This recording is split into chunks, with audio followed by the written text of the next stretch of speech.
ಗಂಟೆ ಸುರಿದಂಥ ಮಳೆಗೆ ಸಾಕಷ್ಟು ಅವಾಂತರವೇ ಸೃಷ್ಟಿಯಾಗಿತ್ತು.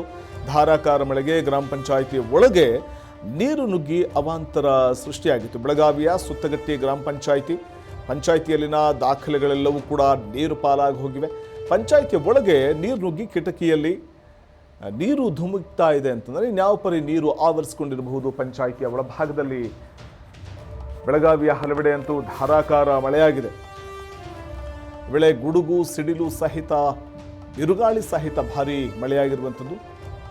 ಸತತ 1 ಗಂಟೆ ಸುರಿದ ಮಳೆಗೆ ಅವಾಂತರವೇ ಸೃಷ್ಟಿಯಾಗಿದ್ದು ಜನಜೀವನ ಅಸ್ತವ್ಯಸ್ತವಾಗಿದೆ. ಧಾರಾಕಾರ ಮಳೆಯಿಂದಾಗಿ ಗ್ರಾಮ ಪಂಚಾಯಿತಿ ಒಳಗೆ ನೀರು ನುಗ್ಗಿದ ಪರಿಣಾಮ ಅಲ್ಲಿದ್ದಂತಹ ಒಂದಷ್ಟು ದಾಖಲೆಗಳೆಲ್ಲವೂ ಕೂಡ ನೀರು ಪಾಲಾಗಿವೆ. ಸುರಿದಂಥ ಮಳೆ ವರ್ಣನ ಆರ್ಭಟ ಹೇಗಿದೆ ಅನ್ನೋದಕ್ಕೆ ಇದಕ್ಕಿಂತ ನಿದರ್ಶನ ಮತ್ತೊಂದು ಬೇಕಾಗಿಲ್ಲ ಅಂತ ಅನಿಸುತ್ತೆ. ಆ ರಸ್ತೆ ಮೇಲೆಲ್ಲ ನೀರು ತುಂಬಿ ಹರಿತಾ ಇರುವಂಥದ್ದು. ಯಾವುದೋ ಪ್ರವಾಹ, ಯಾವುದೋ ನದಿ ನೀರು ಹರಿತಾ ಇದೆಯಾ ಅಂತ ಅನಿಸ್ಬಿಡುತ್ತೆ. ರಸ್ತೆಯಲ್ಲಿ ಹರಿತಾ ಇರುವಂಥ ನೀರನ್ನು ನೋಡಿದಾಗ ಪ್ರವಾಹೋಪಾದಿಯಲ್ಲಿ ನೀರು ಹರಿತಾ ಇರುವಂಥದ್ದು. ಸತತ 1 ಗಂಟೆ ಸುರಿದಂಥ ಭಾರೀ ಮಳೆಗೆ ಅಕ್ಷರಶಃ ತತ್ತರಿಸಿ ಹೋಗಿದೆ ಬೆಳಗಾವಿ ಜಿಲ್ಲೆ. ಇನ್ನು ಹೊಲ ಗದ್ದೆಗಳಿಗೂ ಕೂಡ ನೀರು ನಿಂತಿರೋದ್ರಿಂದ, ಹೊಲ ಗದ್ದೆಗಳಲ್ಲೂ ನೀರು ನಿಂತಿರೋದ್ರಿಂದ ರೈತರು ಬೆಳೆದಂಥ ಬೆಳೆ ಎಲ್ಲವನ್ನು ಕೂಡ ಸಂಪೂರ್ಣವಾಗಿ ಆಪೋಷಣ ತೆಗೆದುಕೊಂಡಿರುವಂಥದ್ದು ನೀರು. ಮಣ್ಣನ್ನೆಲ್ಲ ಸಾಮಾನ್ಯವಾಗಿ ಈ ಬೇಸಿಗೆ ಸಂದರ್ಭದಲ್ಲಿ ಹೊಲ ಗದ್ದೆಗಳಿಗೆ ಗೊಬ್ಬರ ಹೊಡಿತಾರೆ.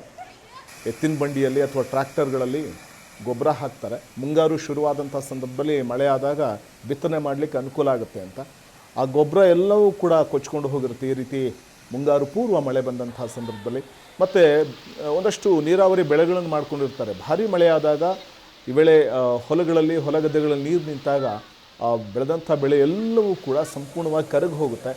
ಹಾಗಾಗಿ ಸಾವಿರಾರು ರೂಪಾಯಿ, ಲಕ್ಷಾಂತರ ರೂಪಾಯಿ ಸಾಲ ಸೋಲ ಮಾಡಿ ಬೆಳೆ ಬೆಳೆದಂತಹ ಅನ್ನದಾತ ತಲೆ ಮೇಲೆ ಕೈ ಹೊತ್ತು ಕೂತ್ಕೊಳ್ಬೇಕಾದಂಥ ಒಂದು ಪರಿಸ್ಥಿತಿ ನಿರ್ಮಾಣ ಆಗಿಬಿಡುತ್ತೆ. ಏಕೆಂದರೆ ಆರ್ಥಿಕವಾಗಿ ಕಂಗೆಟ್ಟು ಹೋಗ್ತಾನೆ. ಅಂಥ ಒಂದು ಪರಿಸ್ಥಿತಿ ಈಗ ಮುಂಗಾರು ಪೂರ್ವ ಸುರಿದಂಥ ಭಾರೀ ಮಳೆ ಬೆಳಗಾವಿಯಲ್ಲಿ ಅಕ್ಷರಶಃ ರೈತರನ್ನು ಕೂಡ ಕಂಗೆಡಿಸಿದೆ.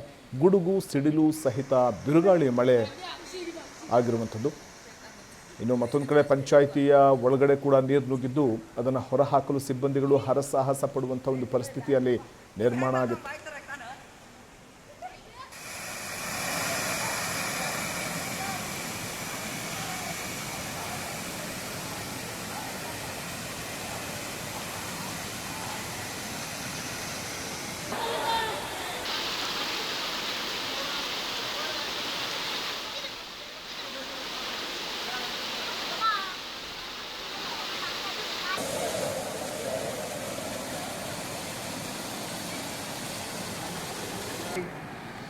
Yeah, I really snap that.